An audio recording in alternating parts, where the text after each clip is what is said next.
On est dans le quartier de Yacoub Mansour à Casablanca et on a rendez-vous avec Fadwa Misk, qui est la créatrice du site internet kandisha.com, qui parle de tout et surtout de sexualité féminine et de bien d'autres tabous de la société marocaine. Salut, comment ça va? Enchantée. Tu vas bien? Bonjour. Fatem Sarah. Donc là, on est chez toi. Oui, on est chez Kandisha. Chez Kandisha. Il n'y a pas des bureaux. Il n'y a pas de bureau, il y a surtout des rencontres comme ça, inopinées. Des fois, c'est dans des cafés. Et on s'est liés d'amitié, donc ça s'arrête pratiquement jamais. On est tout le temps en train de discuter. Comment ça a commencé, Kandisha? Comment est-ce que tu as eu l'idée? C'était parti sur une blague.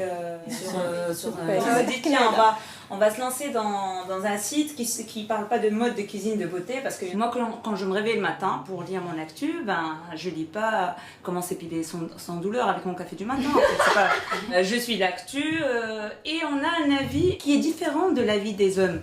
Et donc, on s'est dit, pourquoi pas ne pas en faire vraiment un porte-voix de la femme marocaine et laisser toutes les femmes s'exprimer, qu'elles soient musulmanes ou pas, qui s'en foutent de vos croyances. C'est en fait solidariser l'homme autour de leur féminité. Solidariser l'homme autour de sa féminité. Les femmes. Tu as dit ça, tu as dit solidariser l'homme autour de sa féminité. C'est pas mal comme lapsus. C'est grave. Si on arrive à solidariser l'homme, ça serait très bien. C'est grave. Explique-nous ce que ça veut dire, Kandisha. Kandisha, c'est une femme diable en fait. C'est une femme qui fait peur dans l'imaginaire marocain. C'est avec ça qu'on effraie les enfants.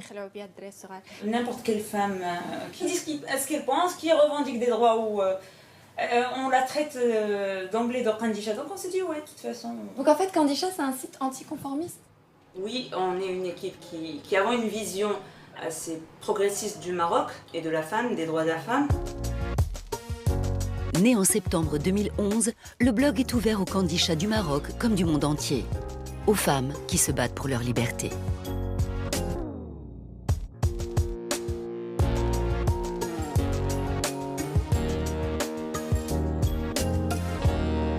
Alors justement, qu'est-ce que vont être les prochains articles? Qu'est-ce que vous nous préparez là aujourd'hui?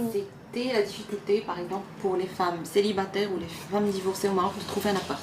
Déjà moi par exemple en tant que célibataire, quand je suis partie chercher mon appartement, j'ai eu droit à la nana qui me dit ben écoute, si t'as un petit ami, tu me donnes sa carte nationale. Je lui dis ben oui, pourquoi pas.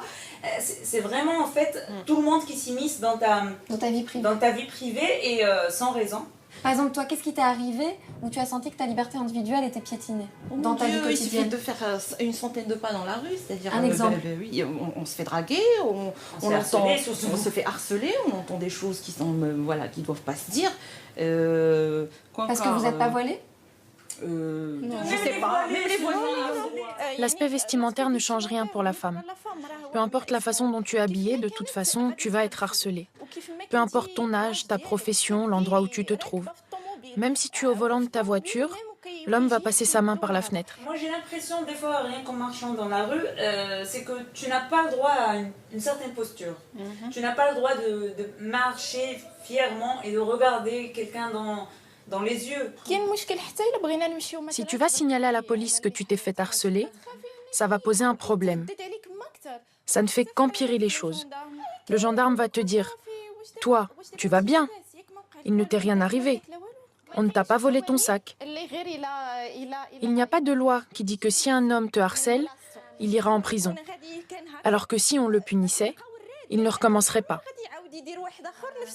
Maintenant, quand on parle du harcèlement sexuel, on a toujours des réactions, mais vraiment très violentes. C'est la femme qui est provocante. Effectivement, et on va te sortir des versets du Coran et tout ça. De toute façon, c'est de notre faute. Voilà, c'est toujours de la faute de la femme. La Voilà, femme est toujours coupable, c'est ça? Effectivement. Comme j'ai dit, depuis cette satanée pomme d'Adam, on est toujours coupable.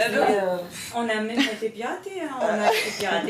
C'est-à-dire piraté, c'est-à-dire que votre Michel piraté. Et pas qu'une fois. Mais piraté comment? Qu'est-ce qui s'est passé? C'est-à-dire qu'en fait on n'avait plus accès, qu'il y avait un message débile, genre ouais vous êtes anti-islam ou un truc du genre et tout ça. Moi je pense que n'importe comment la meilleure façon de changer les choses c'est de commencer à en parler déjà. Et c'est un des principes de votre site internet, c'est de briser les tabous, c'est de parler des sujets dont on ne parlait pas avant, qui étaient gênants, qui dérangeaient. On essaie d'avoir une action qui dépasse le site. Pas seulement à travers nos articles, mais aussi au sein de la société. Moi, en tant que professeur, j'essaie de transmettre ces idées à mes élèves, de les sensibiliser à l'égalité homme-femme. Moi, j'ai pas envie que ça prenne 50 ans pour qu'ils réfléchissent si le prophète aurait fait ça ou pas.